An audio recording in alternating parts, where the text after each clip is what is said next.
Kainin natin to. Iba't ibang flavor ng Vinamilk. Pero teka, bakit nandiyan si Nobita? Tara, let's go.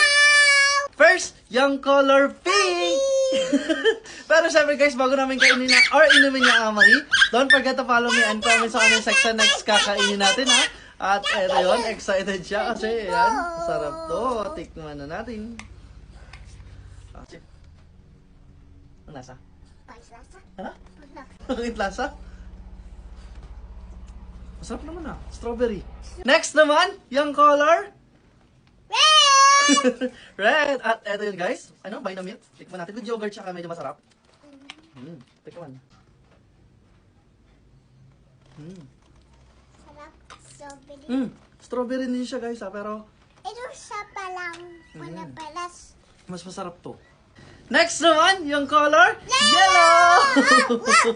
Wow! Eto na. Tikman natin kung anong lasa.